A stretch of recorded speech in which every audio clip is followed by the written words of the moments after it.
Okay, I'm going to be going over the replication fork of DNA.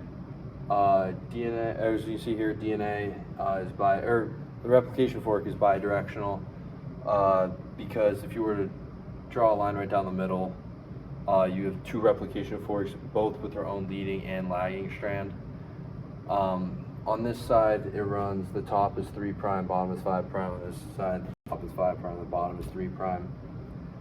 You can tell the leading lagging strands between the fact that DNA replicates from 5 prime to 3 prime into the replication fork.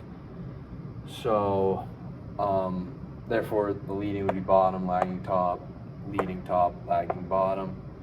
So it starts with topoisomerase on both sides of on both replication forks, and topoisomerase just unwinds the DNA strand, and then helicase at the end of the replication fork actually unzips the DNA and creates a separation order for replication to start. Replication starts with primase. Primase base just makes the RNA primers. So right here, into the leading strand starts with a primer right here, and it goes from 5 prime to 3 prime, and it creates DNA right here. And DNA polymerase is the main copying machine that does the work to create the actual DNA strands. And that's on the leading strand. On the lagging strand, since DNA replicates 5 prime to 3 prime, it actually has to go away from the replication fork. So therefore, there's RNA primers are created, and then there's a strand, and then it runs into another RNA primer. Because it cannot, it has to, because it, on the lagging strand, it is discontinuous, meaning there's like Okazaki fragments, and there's constant stops and starts of the actual DNA being replicated right here. And once it runs into the other primer, that's when exonuclease takes over.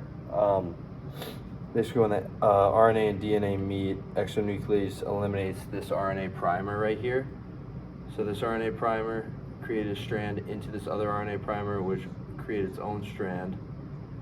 And the exonuclease gets rid of this RNA primer.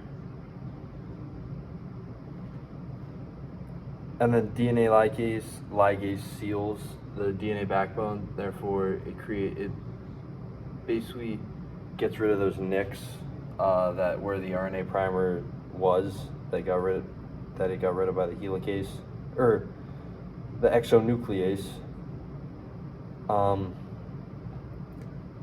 Yeah, and then this also occurs on this side.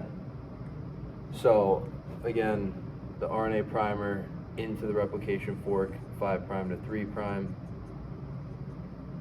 5 prime to 3 prime. So this would be the leading strand over here, which is the same as down here. This would be the lagging strand, again, RNA primer into another RNA primer.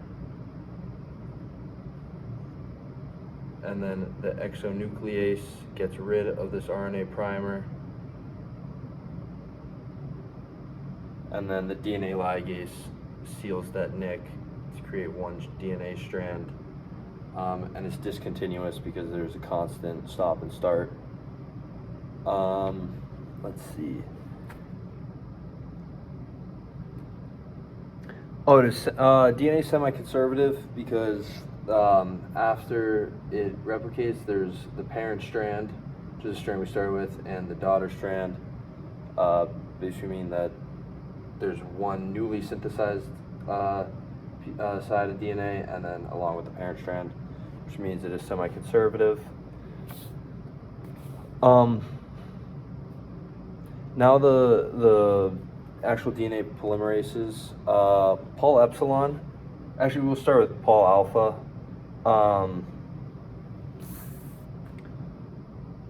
Pol alpha starts on the 3 prime end in the RNA primer on the lagging strand.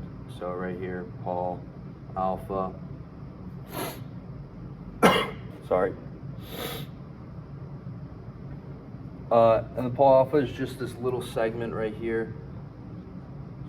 just at the end that it basically just starts the DNA synthesis by creating the primers at the fork, and then it hands off the actual DNA strand to Paul delta and Paul epsilon. And after this is,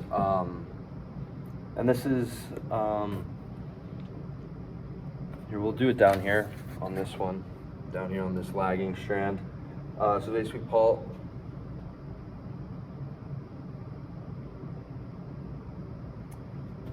alpha right here, which is represented by just this end of this arrow. This is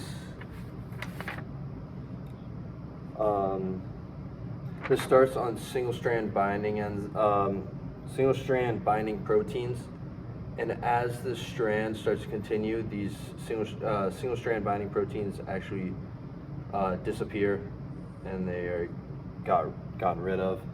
And as this passes along onto the other RNA primer, this right here is the Okazaki fragment that makes it discontinuous. So Paul alpha passes along to Paul delta. Paul delta handles like the discontinuous lagging strands, so basically the Okazaki fragments, and it synthesizes those Okazaki fragments together, basically creating the DNA. So this would be the Paul delta, and then at the actual replication forks, basically right here and right here, that's where Paul epsilon takes over, and Paul epsilon synthesizes the DNA at the 3' end into the actual replication fork, and this happens on both sides. And yeah, just make sure there's nothing else I'm missing.